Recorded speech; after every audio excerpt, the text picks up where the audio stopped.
Continuando então, irmãos, Romanos 6, a partir do verso 16, depois se você quiser ler todo o contexto de Romanos 6, né, eu não vou ler para não ficar muito extenso o vídeo, diz assim, não sabeis que daquele a quem vos apresentais como servos para lhe obedecer, sois servos desse mesmo a quem obedeceis, seja do pecado para a morte ou da obediência para a justiça?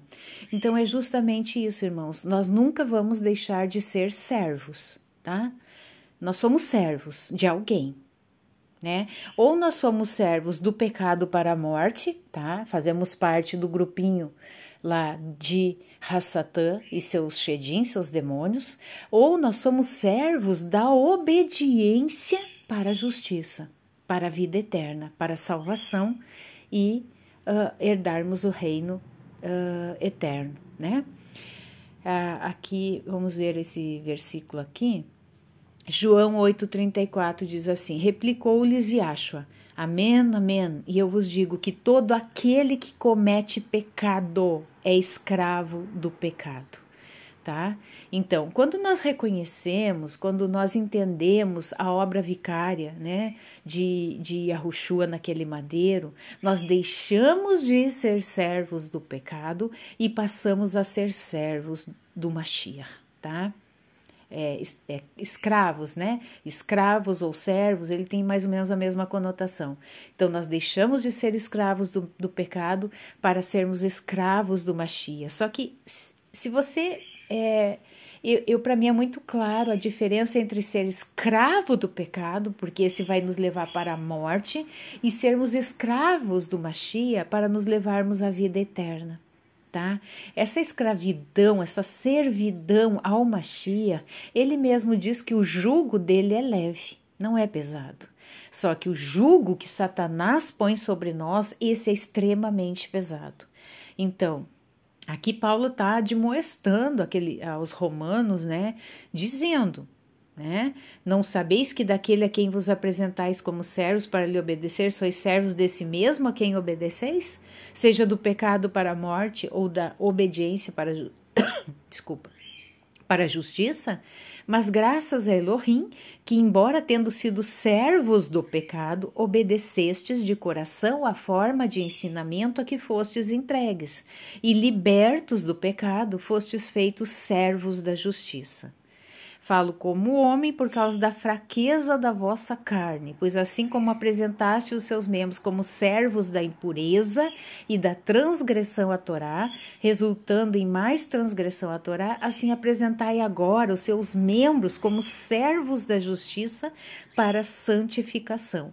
Porque quando éreis servos do pecado, estáveis livres em relação à justiça.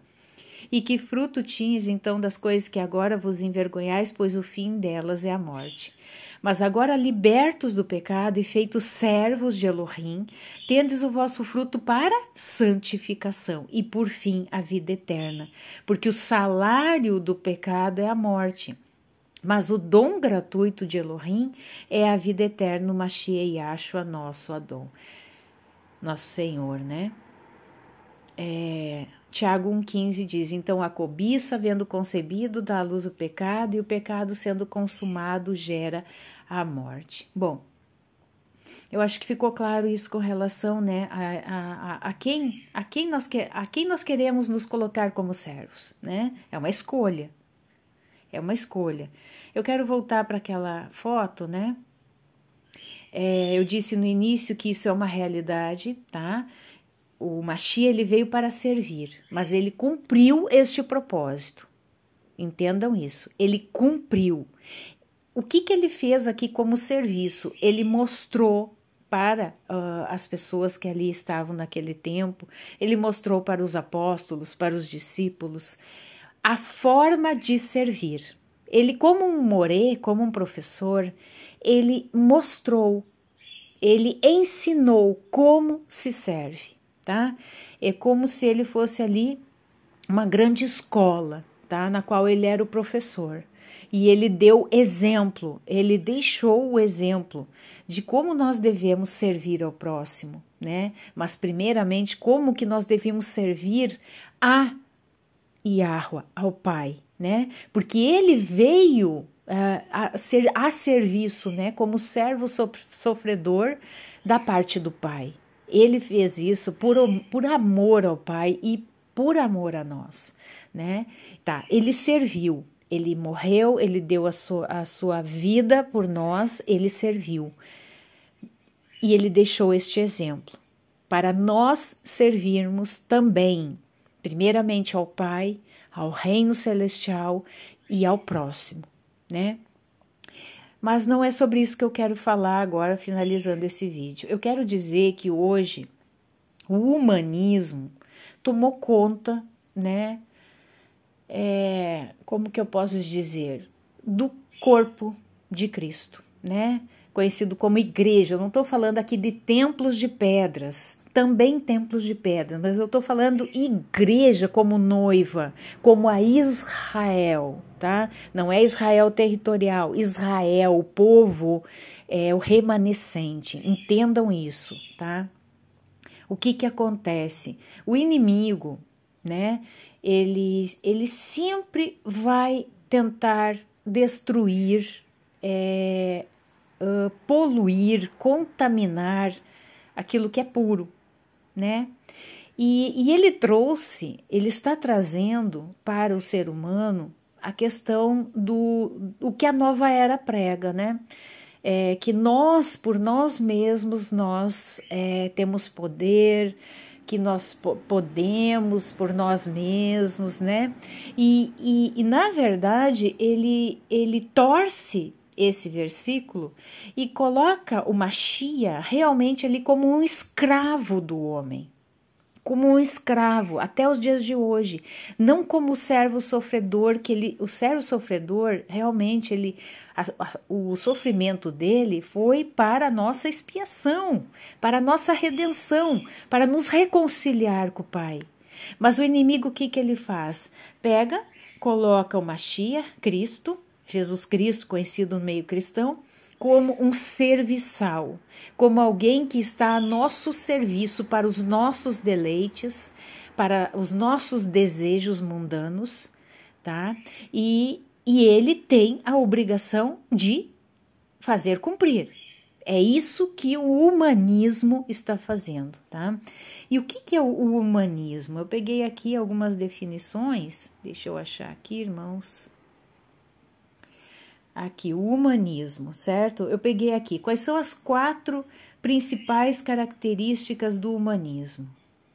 As 3 principais características do humanismo são o antropocentrismo. O que é isso? O homem no centro. O homem no centro, o antropocentrismo. Não é Cristo no centro. Hassatan, ele tira Cristo do centro e coloca o homem no centro e o Mashiach lá no canto, lá como servo mesmo, sabe? E depois, outra característica do humanismo, racionalismo. Não existe mais nada espiritual, é tudo na razão, tá? E o cientificismo, é colocar a ciência, endeusando a ciência, tá? Então, essas são as 3 principais características do humanismo, certo? Aqui um conceito de humanismo. Em um sentido amplo, humanismo significa valorizar o ser humano e a condição humana acima de tudo. Então, o que é colocar a condição humana acima de tudo? Então, está colocando o homem acima de Yud-He-Vav-He, Yahweh. Está colocando o homem como um Deus soberano lá acima do Criador dos céus e da terra. E isto está ferindo, né, o mandamento que diz: não terás outros deuses além de mim ou diante de mim, tá? E aqui o humanismo ele vem para fazer isso, colocar o ser humano acima de Deus. Está relacionado com generosidade, compaixão, isso aqui não concordo, né? Então, é o que eu quero chamar a atenção de vocês. O humanismo, então, juntamente, né, com os seus braços aí, seria o antropocentrismo, o racionalismo e o cientificismo, tá? Para colocaram ali um trono, assenta o homem nesse trono e coloca o pai, coloca o filho na periferia, a nosso serviço, né? Então, tipo, você olha esta imagem, tá? O humanista, ele olha essa imagem e ele se acha o último biscoitinho do pacote e realmente ali ele vê que ele tem que ser servido pelo Mashiach, tá? Isso é uma blasfêmia, irmãos. Isso é uma blasfêmia, tá? E o servo sofredor, ele sofreu, como eu falei já antes, por nós, para a nossa redenção e para nos deixar uma forma, um ensino, uma maneira de agirmos. Tá? Então, essa reflexão, que na verdade se tornou bastante extensa, né? Mas é importante, tá? Que às vezes é tão sutil, né? Que a gente está se achando o último biscoitinho do pacote, né? Como ali o próprio Elias, profeta, um homem poderoso diante de Yahweh, chegou o momento que ele quase se colocou ali como centro, né? Ele disse, não tem mais ninguém além de mim, não existe mais ninguém, só eu tô sozinho, só eu, cuidado, irmãos, cuidado. E ali o pai vem e diz, Elias, bem menos, né? Você não é o último biscoitinho do pacote. Existem mais 7.000 que não se dobraram diante de Baal.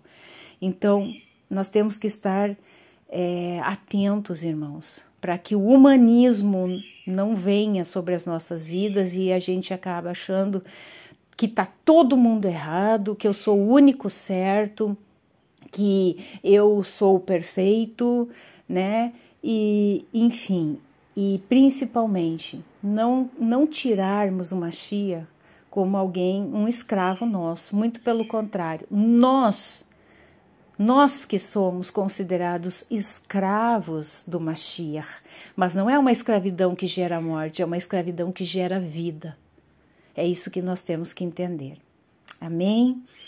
Espero que vocês tenham compreendido a questão da Avodá.